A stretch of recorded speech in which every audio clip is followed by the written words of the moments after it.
का हमेशा से नियत एक रही है कि लीपापोती करी जाए और जो ठोस कदम उठाने चाहिए वो कभी इन्होंने उठाए नहीं है। नतीजा आज ये है कि प्रदूषण की इतनी जबरदस्त मार पड़ रही है कि गैस चेंबर बन गया है पूरा का पूरा एनसीआर रीजन, और इसका जो है नुकसान जो है हर एक को है।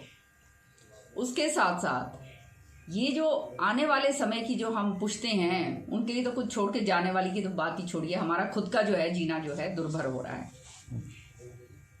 सबसे ज्यादा प्रताड़ित किया जा रहा है किसान को, क्योंकि किसान के ऊपर 2 मिनट में, क्योंकि मासूम किसान, बेजुबान किसान, गरीब किसान, उसको जो है उसके ऊपर थोप दिया जाता है कि ये सारा उनके कारण हो रहा है। जब सब जानते हैं कि आंकड़ों के हिसाब से अगर इस सरकार के ही आंकड़े निकाल लो आप, तो 15 से 16% से ज़्यादा प्रदूषण पराली जलाने से नहीं होता। पहली बात तो ये, तो सरकारों को इसका समाधान कुछ ना कुछ निकालना चाहिए।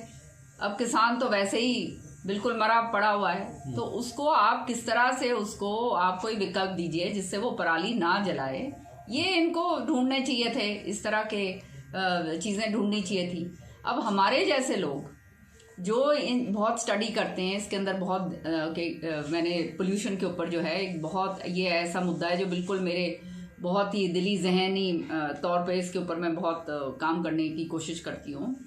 इसका जो है मैंने पिछली बार भी सजेस्ट करा था कि भाई आप उद्योग, छोटे उद्योग लगाएं हर एक ज़िले के अंदर, जहाँ पे जैसे कार्डबोर्ड फैक्ट्री हो या खाद लगाने का कुछ वो हो, उसके अंदर जो है लोगों को, बच्चों को, युवकों को, जो बेरोजगार हैं उनको रोजगार भी मिलेगा। और मैंने 3 दिन पहले हरियाणा विधानसभा का जब सत्र था तब मैंने एक कॉलिंग अटेंशन लेकर आई जिसकी प्रति मेरे पास है। उसके अंदर मैंने स्पष्ट तरीके से लिखा कि आप 100 रुपये प्रति एकड़, ये लिखा हुआ है, अंडरलाइन करा हुआ है, 100 रुपये प्रति एकड़ किसान को मुआवजे की तौर पे आप दीजिए, उसको प्रोत्साहित कीजिए ताकि वो किसान पराली जलाने से परहेज और गुरेज करे, है ना। अब यही चीज जो मैंने 3 दिन पहले कही थी वो कल सुप्रीम कोर्ट ने उसको वैलिडेट कर दिया। सुप्रीम कोर्ट ने वही बात कल कही है कि किसान को 100 रुपये प्रति एकड़ दिया जाए ताकि जो कहते हैं वो पराली ना जलाए। ठीक है ना। ये आप भी वहीं पे थे, गैलरी के अंदर थे, इसके ऊपर तो चर्चा ही नहीं करी गई, कोई बात बताई ही नहीं गई। और पहली बात तो ये, दूसरी बात ये है कॉलिंग अटेंशन मोशन किसको कहा जाता है? ध्यान आकर्षण प्रस्ताव, वो इमरजेंसी के अंदर लगाया जाता है।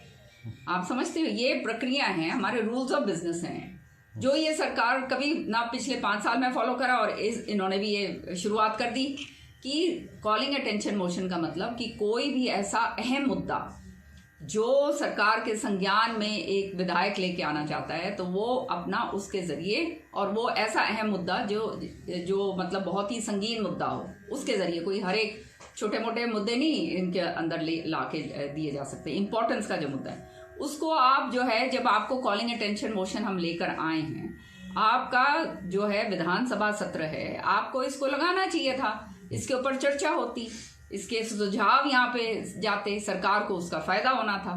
सुप्रीम कोर्ट ने जब फटकार लगाई है अब इसके ऊपर ये कार्रवाई करेंगे, तो सच्चाई ये है कि ये सरकार जो है संगीन नहीं है इतने अहम मसले के ऊपर। ये मेरे को जो है इसका दुख होता है। तो जो आंकड़े सरकार ने दिए या जो जवाब वो रखने की बात कर रहे हैं उससे सहमत हैं आप?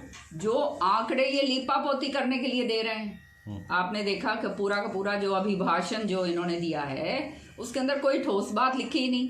कॉमन मिनिमम प्रोग्राम के ऊपर जो है ये जजपा और बीजेपी का गठबंधन हुआ, उनमें कहा गया था कि आप किसान का कर्जा माफी करेंगे, कर्जा माफी के कहीं जिक्र ही नहीं है। फिर कहा था कि 75% जो है आप युवकों को नौकरी देंगे, ये बात भी कही थी। अब आप हमें बताइए वो 75% नौकरी आप कह रहे हैं कि हम ये करेंगे, वो करेंगे, फलां करेंगे, आप हमें बताइए जो उद्योग हैं वो तो खत्म हो रहे हैं। मारुति उद्योग आपने देखा, बड़े बड़े उद्योग हरियाणा से जो है पलायन करके जा रहे हैं, तो उद्योग तो यहाँ से तो भाग रहे हैं, तो आप ये 75% कैसे लेके आओगे, है ना। तो ये तो सारा का सारा लीपापोती का काम अगर आप सदन के अंदर करेंगे, कितने दिन तक लोग जो है मूर्ख बनेंगे। देश और दुनिया की तमाम खबरों को जानने के लिए सब्सक्राइब करें हमारे न्यूज बाजार चैनल को। साथ ही हर एक अपडेट से जुड़े रहने के लिए बेल आइकन को दबाना ना भूलें।